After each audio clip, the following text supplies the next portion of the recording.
ভীষণ খারাপ অবস্থায় আছে যে আমরা নিজেদের পরিচয় দিতে পারি না। তোমরা কে? আমরা তোমাদেরকে চিনি না। আর আমরা হচ্ছে কলেজের টিচার, আমরা তোমাদের ক্লাস নিব না। আমাদের শিক্ষকরা হচ্ছে স্কুলিং পদ্ধতির বিপক্ষে, যে কারণে ওরা আমাদের ক্লাস নিতেছে না। আজকেও ক্লাস শুরু করে নাই, ওরা বলে দিছে টোটালি যে ওরা ক্লাস নিতে পারবে না। আমাদের ঢাকা সেন্ট্রাল ইউনিভার্সিটি থেকে নোটিশ দিছে যে আজকে 30 তারিখ, আজকে আমাদের ক্লাস শুরু হওয়ার কথা। এর আগেও অনেকবার ডেট দিছে যে ক্লাস শুরু হওয়ার কথা। এছাড়া হচ্ছে ভর্তির সময় তারা ভর্তির তারিখ বারবার পরিবর্তন করছে। আমরা তো হচ্ছে সবাই এখানকার স্থানীয় না, আমরা অনেক দূর থেকে আসতেছি। তো আমাদের মানে বারবার এই তারিখ চেঞ্জ করতেছে, অনেকে আসতেছে আবার যাচ্ছে। মানে গার্ডিয়ানরা তো আর আমাদের ইয়াটা সবসময় মানে ওরা আসতে পারে না, ঠিক আছে? কিন্তু এই প্রশাসন হচ্ছে বুঝতেছে না, ওনারা বারবার ডেট চেঞ্জ করতেছে। আজকে হচ্ছে ক্লাস শুরু হওয়ার কথা, কিন্তু ওরা আজকেও ক্লাস শুরু করে নাই। ওরা বলে দিছে টোটালি যে ওরা ক্লাস নিতে পারবে না।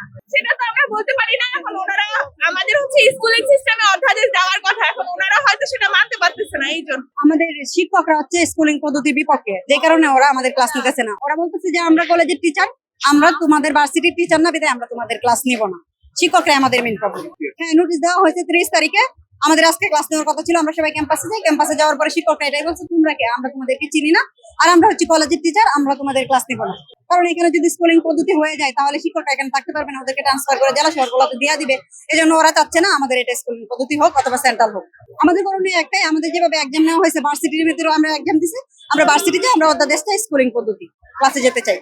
সময় লেগেছে, অলরেডি তো আমাদের সেশন জট পড়েই গেছে। এখন তো আমাদের আর কিছু করার নেই। আমাদের জীবনটা মানে একটা কি অবস্থা যাইতেছে এটা আপনাকে বুঝায় বলতে পারবো না। আমরা ভীষণ খারাপ অবস্থায় আছে যে আমরা নিজেদের পরিচয় দিতে পারি না। যদি আমার প্যারেন্টস আমাকে কল করে তুমি ক্লাসে যাও, আমি বলতে পারি না কোনো কিছু। আর যদি কেউ জিজ্ঞেস করে তুমি কোথায় পড়াশোনা করো, আমি ওইটাও বলতে পারি না। মানে পরিচয়হীন হয়ে ভুগতেছে আমরা।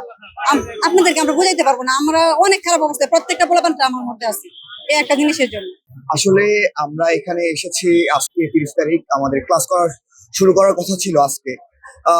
প্রত্যেকটা ক্যাম্পাসে সবাই গিয়েছে, যার যার ডিপার্টমেন্টে গিয়েছে, ক্লাস হয়নি। যে কালকে রাত্রে প্রত্যেকটা কলেজ থেকে একটা নোটিশ আকারে দিয়েছে যে কালকে অনির্দিষ্টকালে যে কালকে আমাদের কলেজ বন্ধ থাকবে পরীক্ষার জন্য।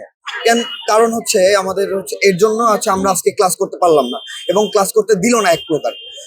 এর জন্য হচ্ছে আমরা ডিসি ডাকে এখানে এসেছি। আমরা মনে করি ডিসি না, আমরা হচ্ছে 7 কলেজ একত্রিত হয়ে একটা ডিসিশন নিয়েছি যে এখানে আসবো এবং শিক্ষা সচিবের সাথে আমরা ডিসিশন নিব। দ্যাটস ওয়াই আমরা এখানে এসেছি। আসলে রাষ্ট্রের কাছে আমাদের একটাই বলা যে আমরা আমাদের পরীক্ষা নিয়েছেন আপনারা ঢাকা সেন্ট্রাল ইউনিভার্সিটির নামে, এবং আমরা হচ্ছে ঢাকা সেন্ট্রাল ইউনিভার্সিটির স্টুডেন্ট। আমাদের যদি অন্য কোনো পরিচয় আমাদের ধারণ করতে হয় সেটা অত্যন্ত লজ্জার, এবং যদি আমাদের সরকার এবং রাষ্ট্র আমাদের এই পরিচয় না দিতে পারে যে তোমরা ডিসিউর স্টুডেন্ট, এটা অন্তত লজ্জার একটা বিষয়। মনোহরদুল কাকুলি ম্যামের সাথে আমরা কথা বলছিলাম সকালে। তিনি বলছিলেন যে রাষ্ট্র থেকে উনি যে ডিসিউ যে শিক্ষক যে ক্লাস নেবেন এরকম কিছু দেয়নি। আমরা বললাম যে মন্ত্রণালয় থেকে যে আজকে নোটিশ দিয়েছে 30শে নভেম্বর ক্লাসটা শুরু হবে, তিনি বলছেন এটা ওয়েবসাইটে প্রকাশ করছে, কিন্তু আমাদের এভাবে কোনো বলা হয়নি। তারা ডিরেক্ট বলেছে যে রাষ্ট্র থেকে তাদের বলা হয়নি। এখন আমাদের কারণে আমাদের ক্লাস শুরু করতে হবে, যদি না করে আমরা আমাদের এই ঢাকা সায়েন্স ক্লাবে আমরা অবরোধ চলমান থাকবে।